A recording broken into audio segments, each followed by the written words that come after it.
میرے بھائیو واقعہ معراج کے تعلق سے تیسری غلطی جو آج کل ہوتی ہے وہ یہ ہے کہ اس دن معراج کے واقعے کو ایک دن کے ساتھ مخصوص کرنا اور پھر اس کا تہوار منانا، اس کا جشن منانا۔ پہلی غلطی کیا تھی جی؟ واقعہ معراج کے تعلق سے پہلی غلطی میں نے بیان کی تھی، وہ کیا ہوتی ہے کہ کچھ سکالر قسم کے لوگ جو اپنے آپ کو سکالر سمجھتے ہیں اور سمجھتے ہیں کہ ہم ہیں صحیح دین کو سمجھنے والے، یہ تو مولوی ایسے ہی ہوتے ہیں، انہوں نے اس معجزے کا انکار کیا ہے اور کہا ہے کہ اللہ کے رسول نے خواب میں اسراء و معراج آپ کے ساتھ ہوا ہے، بیداری میں پورے جسم کے ساتھ نہیں ہوا۔ ان میں سے دو آدمیوں کے میں نے نام لیے تھے، کون کون سے؟ سر سید احمد خان اور ایک کون؟ پرویز۔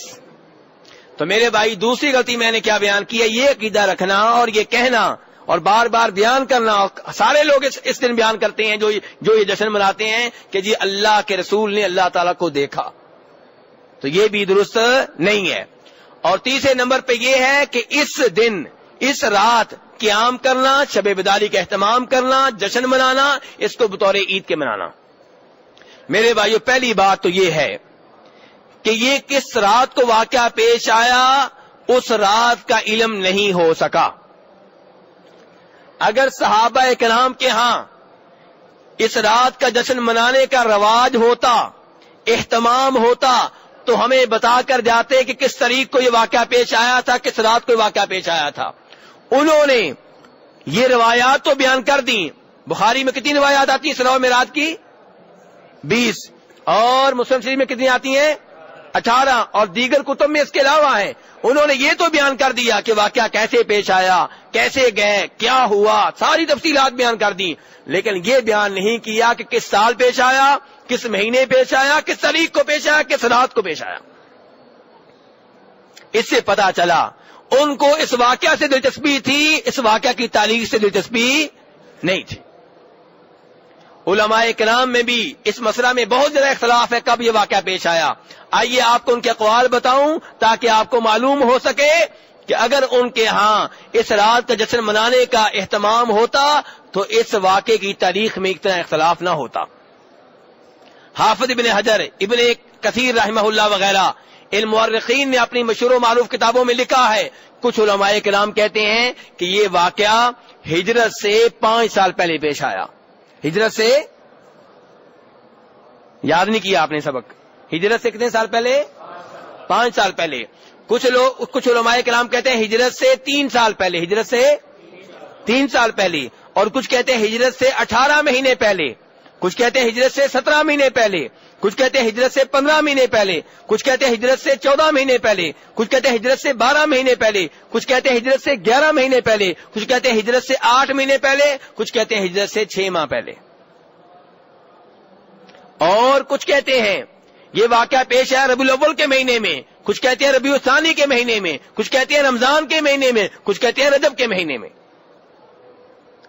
تو میرے بھائی اگر صحابہ کرام نے اس رات کو ایک بار بھی جشن منایا ہوتا تو امت میں اختلاف ختم ہو جاتا، سب کو پتہ چل جاتا کہ آج موم بتیاں جل رہی ہیں، آج موم بتیاں جل رہی ہیں، اسی رات کو معراج کا واقعہ ہوا تھا، لیکن نہ جھنڈیاں لگیں، نہ موم بتیاں جلیں، نہ شب بیداری کا اہتمام ہوا، نہ اس رات قیام ہوا، اور نہ وہ آگے یہ بتا سکے کسی کو کس تاریخ کو واقعہ پیش آیا تھا۔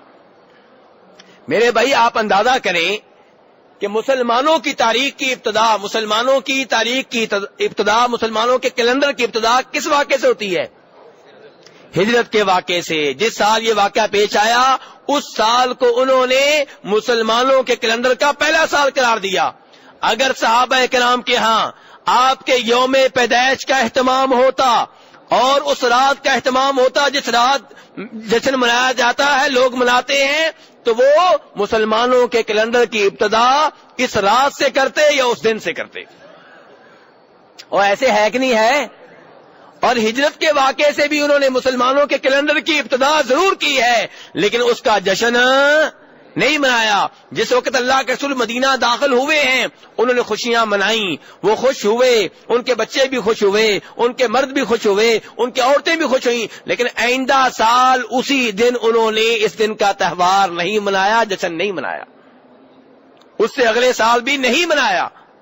تو پتا چلا میرے بھائیو, اگر تاریخ کا علم ہو بھی جائے تب بھی جشن منانا جائز نہیں ہے. لیکن یہاں پہ صورتحال یہ ہے کہ اس کی تاریخ معلوم نہیں ہے, نہ سال معلوم ہے, نہ مہینہ معلوم ہے, نہ وہ دن معلوم ہے جس دن جس رات یہ واقعہ پیش آیا. واقعہ برحق ہے, واقعہ برحق ہے, لیکن تاریخ معلوم نہیں ہے. اور اگر معلوم ہو بھی جائے تو اس کا جشن منانا جائز نہیں ہے, کیونکہ اللہ کے رسول نے یہ کام نہیں کیا, صحابہ کرام نے یہ کام نہیں کیا, پہلی 3 صدیوں میں کام نہیں ہوا. اور اللہ کے رسول فرماتے ہیں خیر الناس قرنی, سب سے بہتر زمانہ میرا زمانہ ہے, پھر ان لوگوں کا زمانہ جو ان کے بعد آئیں گے, پھر ان کا زمانہ جو ان کے بعد آئیں گے. اور یہ بدعات ساری جو ہے بعد میں نکلی ہیں, نہ آپ کے زمانے میں تھی, نہ آپ کے صحابہ کرام کے زمانے میں تھی, نہ تابعین کے زمانے میں تھی, بلکہ تبع تابعین کے زمانے میں بھی نہیں تھی. اور آپ فرماتے ہیں من احدث فی امرنا ھذا ما لیس منہ فہو رد, جو ہمارے دین میں کوئی نیا کام نکال لے, نیا کام داخل کرے, نئے کام کا اضافہ کرے, اس کا یہ کام ریجیکٹ ہے, مردود ہے, نہ قابل قبول ہے. تو اسی میرے بھائیو خود بھی اس برائی سے بچیں, اس گناہ سے بچیں, اس بدعت سے بچیں, اور دوسرے لوگوں کو بھی بچانے کی کوشش کریں.